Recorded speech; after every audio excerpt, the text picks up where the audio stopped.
All right, guys, so we're back. We're going to talk a little bit about combat. Combat is what you do when you want to look in someone's hand and take something.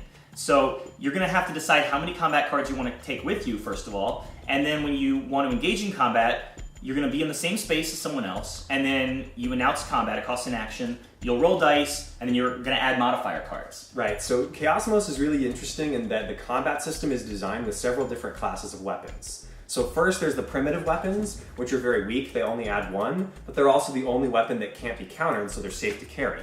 Then there's the advanced weapons, like the Phrenal Infector, which is +2, so it's a stronger weapon, but also there's counters against it, like the Phrenal Deflector, which not only counter the damage, but actually reflect it back on the attacker.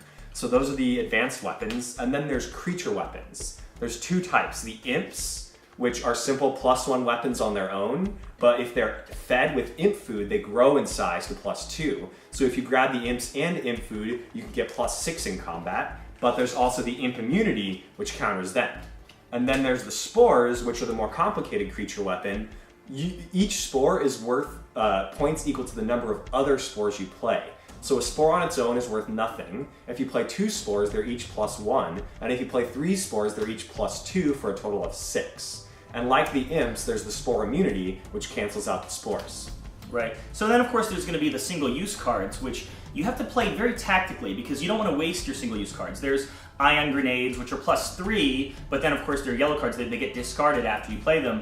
And there's, a shield, of course, that's going to counter it. Nano Fabricator, which you can use to copy an opponent's combat card. Again, that's going to be discarded afterwards. And then there's Cosmic Fear, which is its own separate thing. It's basically a way to completely undermine the way combat works. And again, that's going to be discarded after you use it. So the advantage to using a single-use card like the Ion Grenade is that it's significantly more powerful than most of the other weapons. It's 3 times the power of like a War Cudgel, for example. But not only does it go away after you use it, but it might be countered. So that's not good. So yeah, a big part of combat in Chaosmos is deciding which kind of weapons you want to carry and how you want to use them. At the beginning of combat, you each roll 2 dice, which gives your initial starting score. And on average, it's going to be between 0 and 2 difference between the 2 players. Right, it's a very low spread in the dice. Right, and so you're deciding how many cards do I want to play and in what order, because the cards you play will affect what cards your opponent is going to play. So if I want to, usually in my strategy, I'll only want to play enough weapons to get myself just above my opponent so that they don't see my strategy in my hand. Right, you don't want to play all your cards at once. I attack a Turnip, here's all my cards. No, you don't want to do that.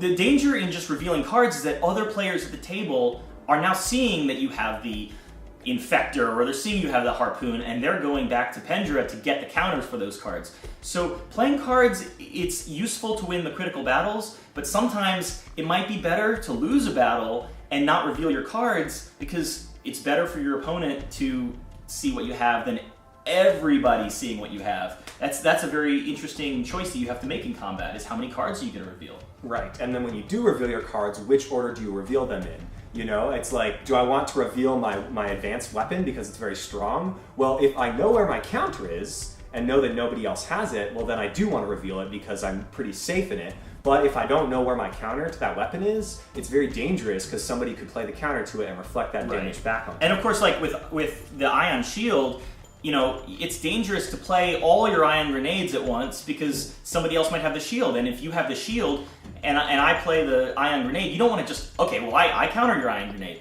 Because if you can level up, so to speak, without having to use the shield, I might say, oh man, I really want to win this battle. There's another ion grenade.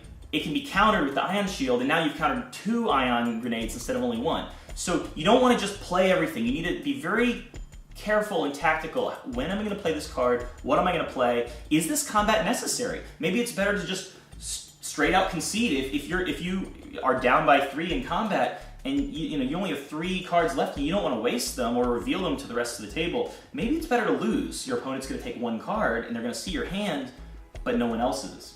Right, and ultimately that's what a lot of people don't remember, is that the worst thing that happens in combat is the opponent takes 1 card from you.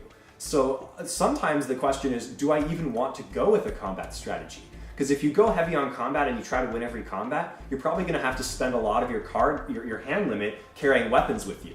Where instead you might want to carry around tactical equipment like hyper tubes or recovery bots or quantum accelerators, And sometimes it's not so bad if you don't have any combat cards in your hand, because even if somebody beats you, they only take one card, and if you're smart and you hide the Ovoid on a planet that people don't suspect, well, then they're not going to grab that from you when they beat you. One thing I've noticed a lot of the more strategic players do is they actually change their tactics over time. They'll start being very, very combat heavy, and then towards the end of the game, they're like, okay, everyone thinks that I'm super combat heavy, maybe I should go after the counters to the cards. Or if you've been collecting spores for a long time, now maybe the spore immunity is out in the open, someone's got it, dump off the spores or distribute them on different planets so no one else can get the spores and go for that advanced weapon you've been hiding. Or you could start the opposite. You could basically start with no advanced weapons, and everyone thinks, oh, he's super weak in combat, and then towards the end of the game, get strong again and grab the Ovoid on the final turn. Right, so there's so many choices for how you play combat, how much you want to commit to combat, when you want to reveal your weapons, which opponents you try to go after, hiding all the counters what you're places. hiding. There's tons of choices and strategy, and it's one of our favorite parts about Chaosmos. That's combat.